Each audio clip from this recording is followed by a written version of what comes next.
नमस्कार, मैं आशीष। VCN news के हिंदी समाचारों में आप सभी का स्वागत है। खबरों की ओर बढ़ने से पहले आइए नजर डालेंगे आज की सुर्खियों की ओर।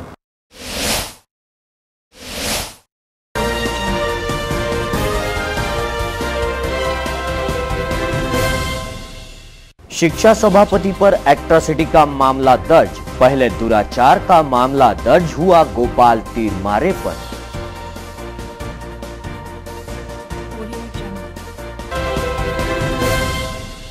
और गृह राज्य मंत्री रंजीत पाटिल ने पुलिस आयुक्तालय में ली समीक्षा बैठक। पुलिस अधिकारियों को दिए सख्त आदेश। 24 घंटों में जानलेवा हमले की वारदातें, 5 आरोपी हुए गिरफ्तार। मामा ही निकला भांजे का अपहरणकर्ता, पुलिस ने किया रुपेश थोरात को गिरफ्तार।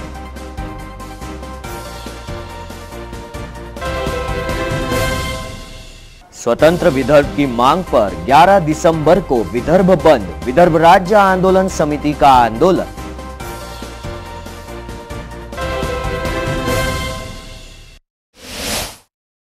ये थी आज की सुर्खी। आइए देखते हैं खबरें विस्तार से।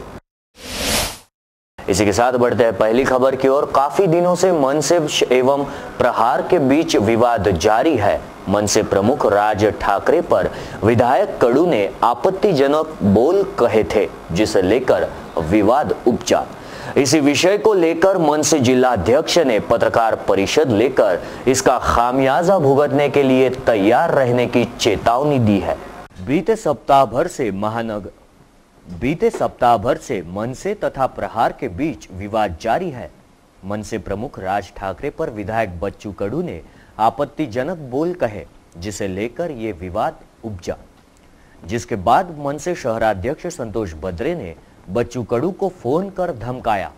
बाद में प्रहार की ओर से नागपुर में संतोष बद्रे पर हमला किया गया, जिससे संतप्त मनसे पदाधिकारियों ने आज दोपहर श्रमिक पत्रकार भवन में आयोजित पत्रकार परिषद के दौरान कहा कि बच्चू कडू को देख लेंगे, वे खुद को क्या समझते हैं। मनसे के पप्पू पाटिल ने कहा कि शहराध्यक्ष संतोष बद्रे ने बच्चू कडू को ऐसा कुछ भी नहीं कहा, जिसे लेकर उन्हें पीटा गया। विधायक बच्चू कडू अपनी मनमानी कर रहे हैं।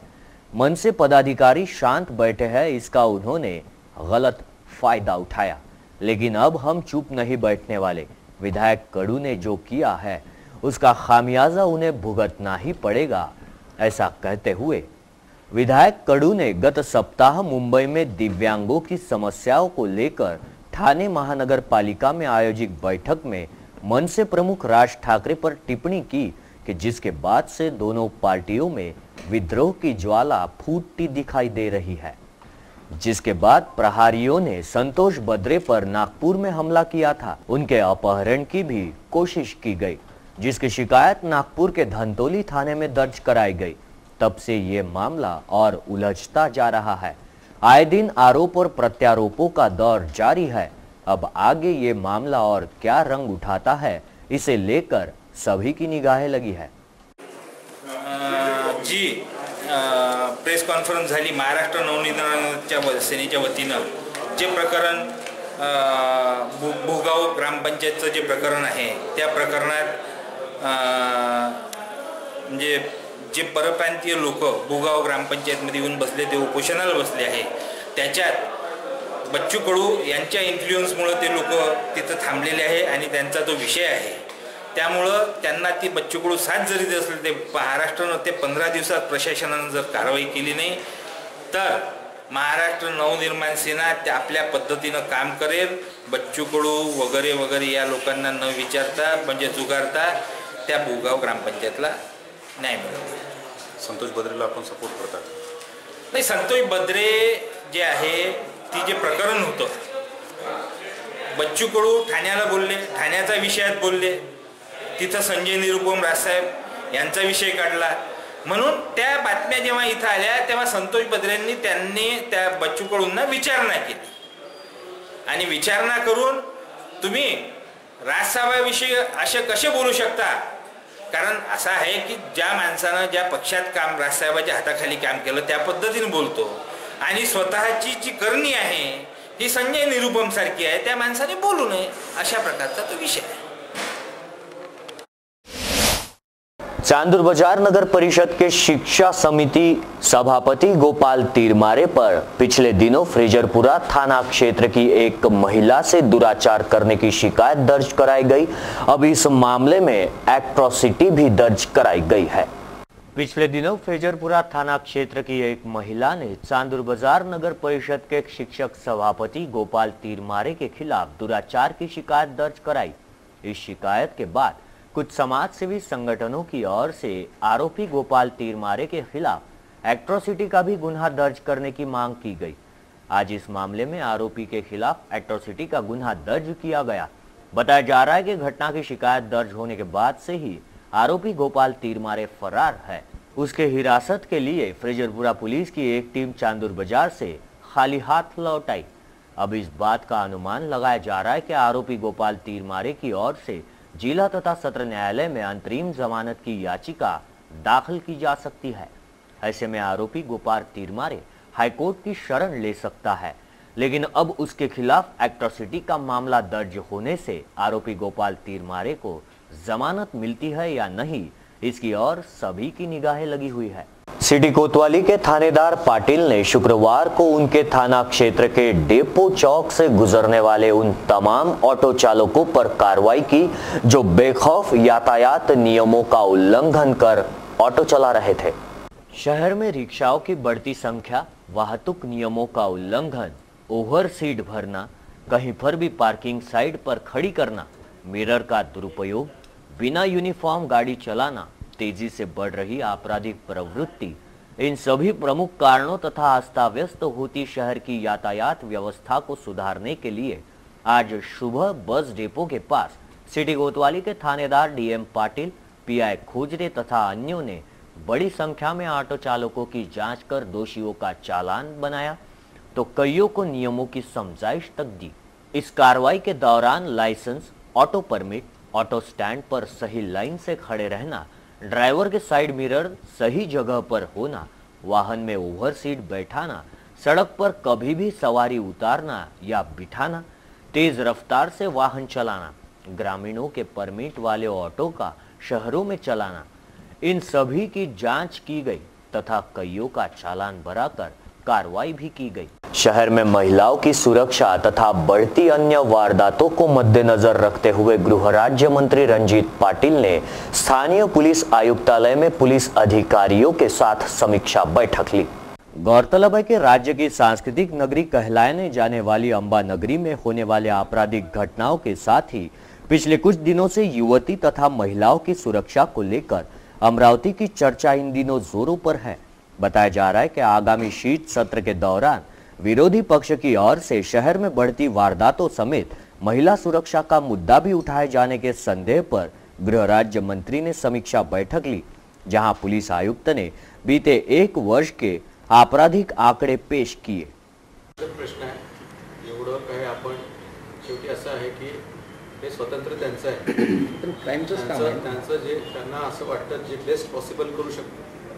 पोलिसांचं तसं मॉरल पण कमी झालं नाही पाहिजे. आपण असं म्हणून पण चालणार नाही. आपण हे म्हणू शकतो आतापर्यंत आपण जे डिस्कस करू, पण क्राईमचा पीआय तो त्याचं स्वतंत्र आहे. कोणाला ठेवायचं, कसं काम करून घ्यायचं, त्याच्याकडनं काम करून घेणं त्यांची जबाबदारी आहे. हे त्यांचं स्किल असायला पाहिजे. ते जर रोज नसताना दिसत असेल तर मग आपण बघू काय करायचं आहे. पण हा कोणाला ठेवायचं, कोणाकडनं काम करून घ्यायचं, त्यातले कोण काढायचे, शेवटी क्लास टीचरलाच माहिती असते की कोण बंड आहे आणि कोण सिन्सियर स्टुडंट आहे. पृथक विदर्भ की मांग को लेकर विदर्भ राज्य आंदोलन समिति की ओर से आगामी 11 दिसंबर को विदर्भ बंद की घोषणा की गई. 28 सितंबर 1953 को नागपुर करार होकर विदर्भ को महाराष्ट्र में शामिल किया गया. इस समय विदर्भ की जनता की राय नहीं ली गई थी, लेकिन नेताओं की बात नेता ही जाने. विदर्भ सहित महाराष्ट्र राज्य की निर्मित के समय किए गए करार की शर्तों का महाराष्ट्र शासन ने कभी पालन ही नहीं किया. सरकारी तथा प्रशासकीय नौकरियां, शिक्षा, सिंचाई प्रकल्प, सड़क, बिजली, इन सब में आज महाराष्ट्र में सबसे पिछड़ा प्रदेश विदर्भ है. सत्तारूढ़ भारतीय जनता पार्टी जब विपक्ष में थी तब 1977 के भुवनेश्वर अधिवेशन के दौरान स्वतंत्र विदर्भ का प्रस्ताव पास किया गया।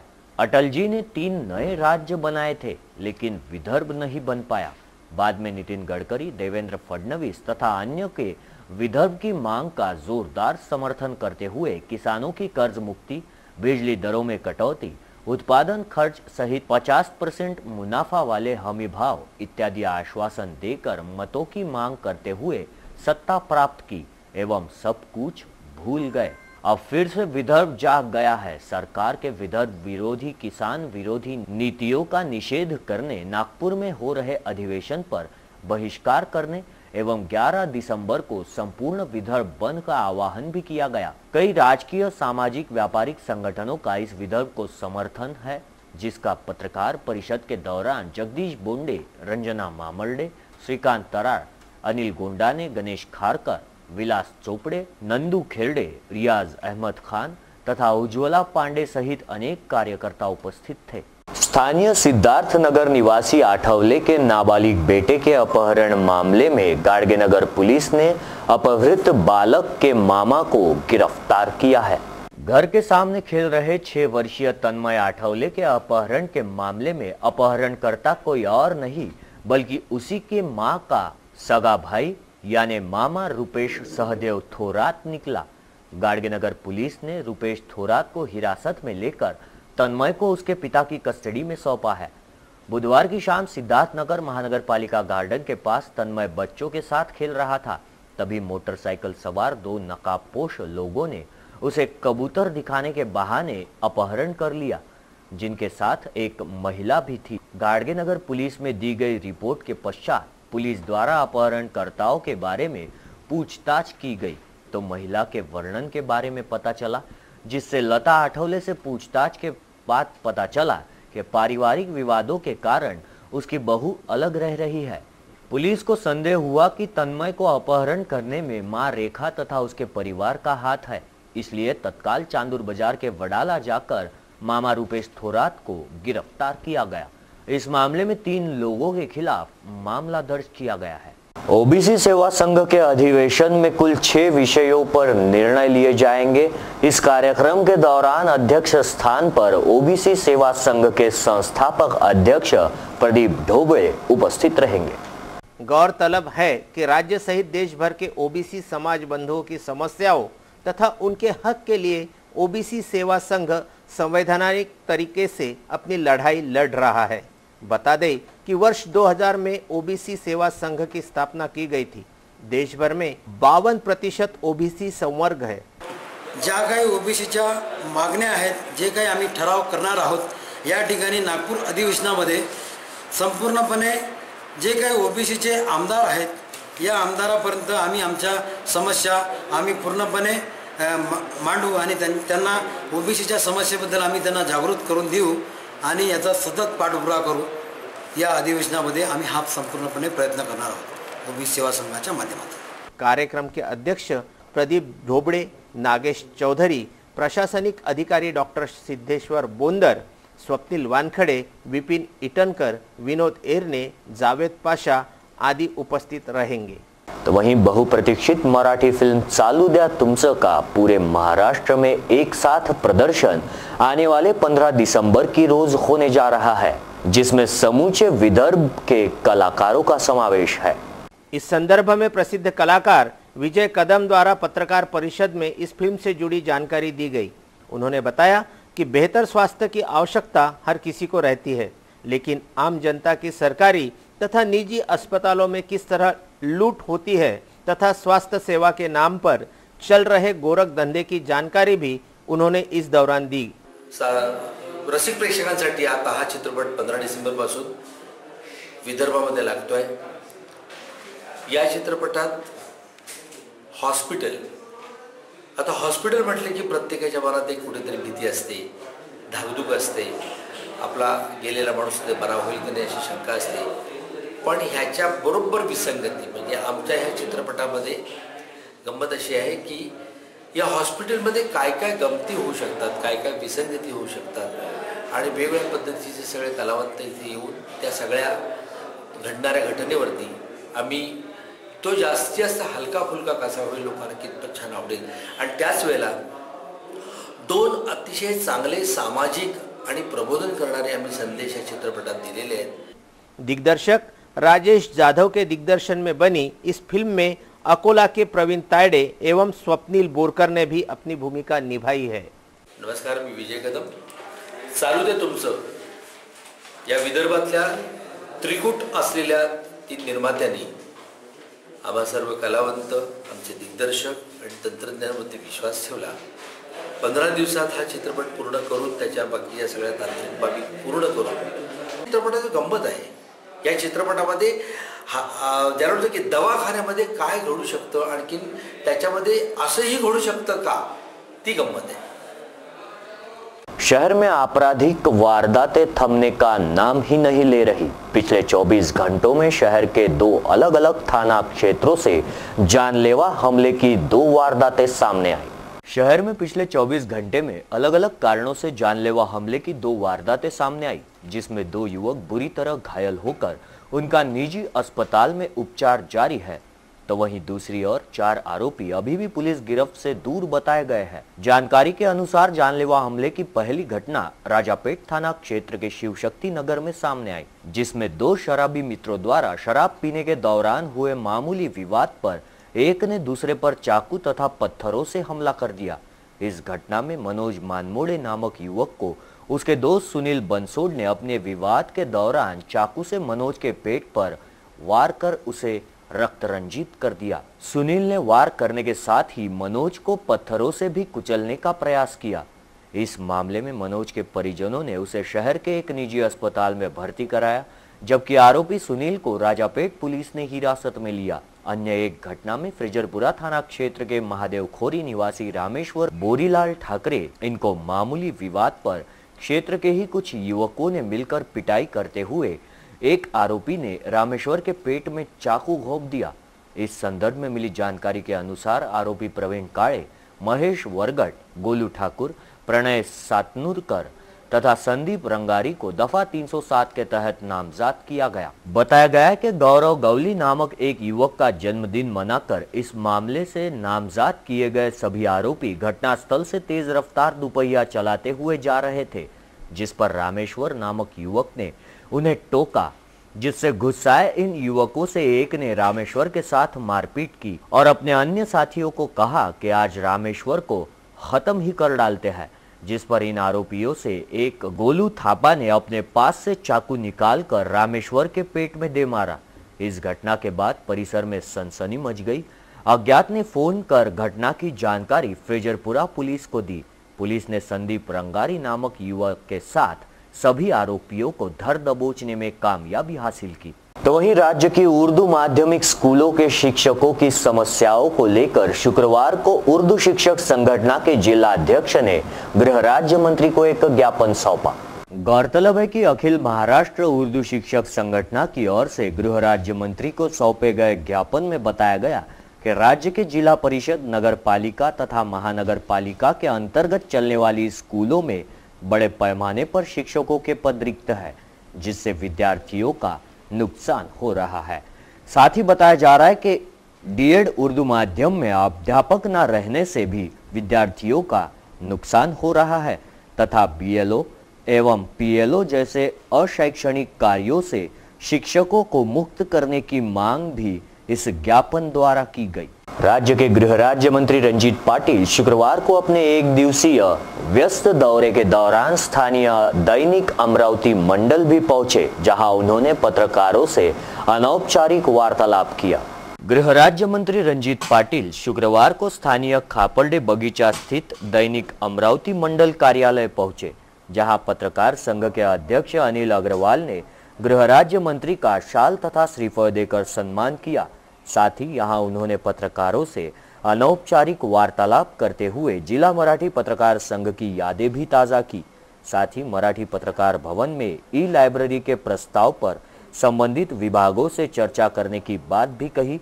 इस दौरान VCN न्यूज तथा chamber of commerce, Ekta property brokers, Rajasthani Hitkari Mandal, Agrawal Samaj, Vidarbha youth welfare के अध्यक्ष नितिन धांडे ने भी गृह राज्य मंत्री से मुलाकात की और शाल सीफर देकर उनका सत्कार किया.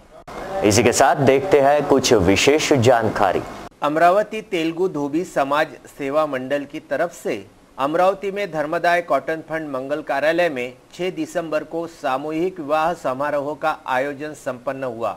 इस विवाह समारोह का उद्घाटन सुबह 10 बजे अमरावती की मिनी महापौर लवीना गजेंद्र हर्षे के हाथों संपन्न हुआ।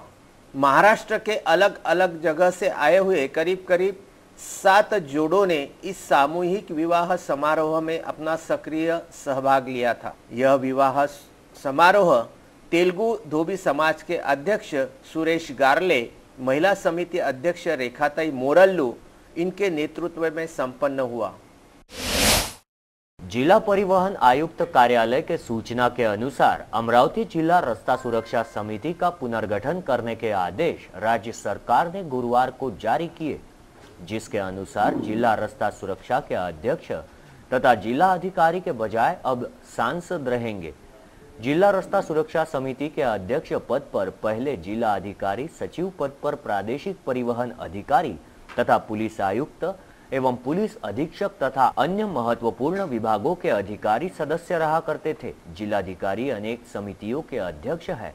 उनके प्रशासकीय कार्यों को ध्यान में रखते हुए सांसद को उनके स्थान पर अध्यक्ष बनाने का केंद्रीय परिवहन तथा महामार्ग मंत्रालय की ओर से दिए गए आदेश हाल ही में जारी किए गए। इस समिति में उप प्रादेशिक परिवहन अधिकारी को समिति के सदस्यों के रूप में समावेश किया गया। आज महाराष्ट्र राज्य खादी ग्रामोद्योग मंडल के अध्यक्ष विशाल चोलडिया ने बताया कि महाबलेश्वर में भारत का प्रथम अंतर्राष्ट्रीय दर्जे का हनी पार्क बनाया जा रहा है, जिसकी प्रक्रिया अंतिम चरण में है। उसी तरह कोल्हापुरी चप्पल तथा घोंगड़ी को भी अंतर्राष्ट्रीय बाजार में उतारने का काम खादी ग्रामोद्योग मंडल द्वारा किया जा रहा है। महाखादी यह महाराष्ट्र की अस्मिता का ब्रांड है। इस ब्रांड को नई पहचान दिलाकर ज्यादा से ज्यादा नागरिकों तथा महिलाओं को रोजगार उपलब्ध करवाने का उद्देश्य भी आज राज्य मंत्री दर्जा प्राप्त खादी ग्रामोद्योग मंडल के अध्यक्ष विशाल चोलडिया द्वारा बताया गया। 2 दिवसीय महाखादी दिंडी प्रदर्शनी के चलते शहर में इनका आगमन हुआ। प्रदर्शनी स्थल का मुआयना कर विशाल चोलडिया ने पत्रकारों से संवाद साधते हुए बताया कि महाराष्ट्र ग्रामोद्योग में राज्य भर में फैला हुआ है। इस राज्य भर में फैले ग्रामोद्योग को एकत्रित करने के लिए इस उद्योग को उद्योजकों के माध्यम से बढ़ावा देना जरूरी है। ग्राहक और उद्योजकों में जो संवाद जरूरी है, उसी संवाद के लिए महाखादी यह प्लेटफॉर्म मंडल उपलब्ध किया गया है। तो वहीं अंबानगरी में पधारे खादी ग्रामोद्योग मंडल के अध्यक्ष विशाल चोलडिया की भेंट लेकर फिलाटेलिक सोसाइटी के पदाधिकारियों ने भी खादी ग्रामोद्योग को चालना देने के लिए डाक विभाग ने विशेष तौर पर जारी किए खादी के डाक टिकट और अन्य संग्रह उन्हें भेंट किया। इस संग्रह की चोलडिया द्वारा खूब तारीफ भी की गई। ये थे आज के हिंदी समाचार। हिंदी समाचारों में आज के लिए बस इतना ही, लेकिन रुकने से पहले फिर एक बार नजर डालेंगे आज की सुर्खियों की ओर।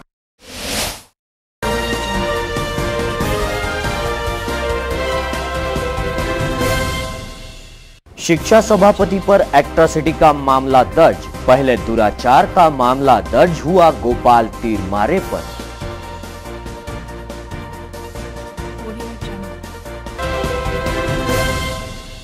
और गृह राज्य मंत्री रंजीत पाटिल ने पुलिस आयुक्तालय में ली समीक्षा बैठक। पुलिस अधिकारियों को दिए सख्त आदेश। 24 घंटों में जानलेवा हमले की वारदातें, 5 आरोपी हुए गिरफ्तार। मामा ही निकला भांजे का अपहरणकर्ता, पुलिस ने किया रुपेश थोरात को गिरफ्तार।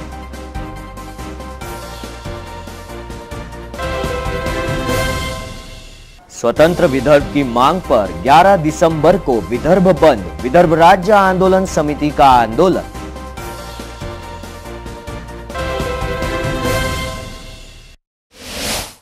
तो ये थी आज की सुर्खियां। हिंदी समाचारों में आज के लिए बस इतना ही। आप आपके सुझाव एवं समस्याएं हमें भेज सकते हैं।